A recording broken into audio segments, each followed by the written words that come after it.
over at the Tampa Convention Center. We want to show you something here, just how changing the weather is. These videos are 8 minutes apart.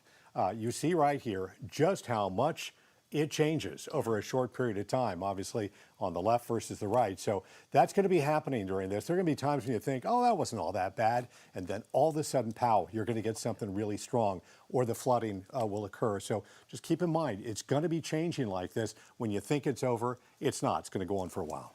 Yeah, and Chief Meteorologist Bobby Deskins is back. Bobby, what's happening right now? Since you showed that, I figure let's talk surge a little bit here, all right? Because the water levels are starting to come up a little bit.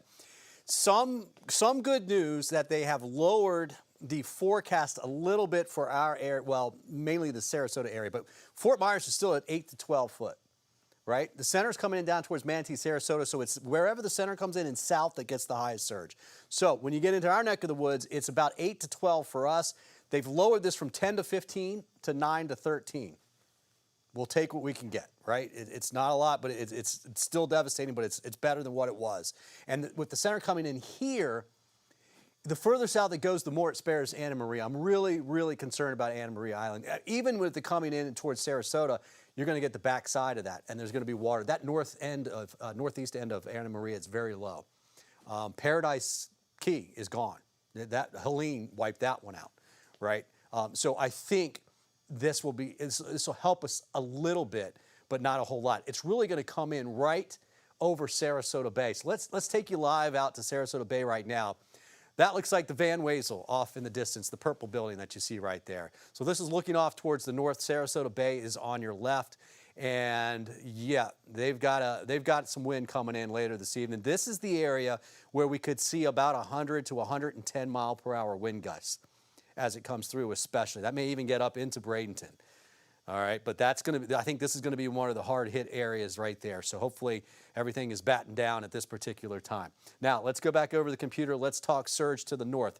Less for Pasco County, 3 to 5 foot, 2 to 4 foot up in Crystal River. Finally, you get a break. We had both Debbie and Helene go by and give you some surge. So this is not your storm for that. All right, now this was, I think I did this about half an hour or an hour ago now.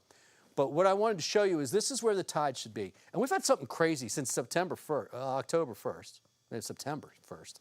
Tides have been running higher than what have been averaged, all right? But this is normal. The red is normal. That's where it should be, but this is what we've been dealing with. Right in here, in the last hour and a half, is where that water level is coming up. All right, that is the beginning of the surge. So the winds haven't even necessarily got as strong. They are getting stronger, but there's a bulge of water coming out ahead of the center of that storm, and it's just now getting to the coast. And some of those winds that are now gusted in the 50s in Tampa Bay, because this is downtown St. Pete, they're coming across the bay out of the south and the east.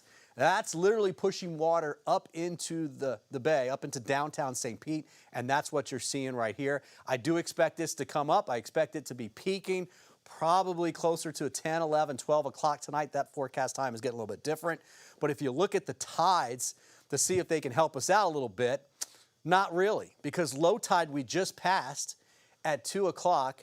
We were, just over a third of a foot, but we're going over 2 feet higher with high tide by 6 in the morning.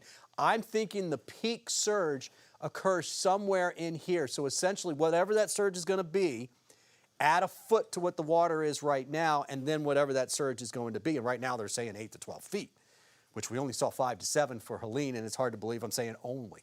All right, so let's hope that because that center is going in further down to the south, guys, that with an incoming tide, and a higher surge forecast, that it actually ends up to be a little bit on the lower side. And it's all about where that eye goes on shore and how much wind we get. Now, there'll be some spots in Tampa Bay that see more surge than others.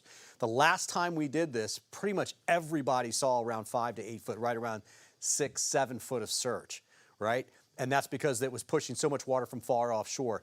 Now that we've got the eye wall spinning around right over top of us, blowing wind in different directions, that's going to affect different spots, even in the bay, differently. All right, Clearwater Beach is probably going to have less surge than they're going to have in parts of the northern bay. All right, Courtney, Dave, that's kind of what it's looking like, and I think that would be, again, 9:30, 10:30, 11:30 for tonight. Of course, we'll be here with you, and there's nothing we can do about it at this point, but we'll try and get an eye on it and let you know when it starts to come down.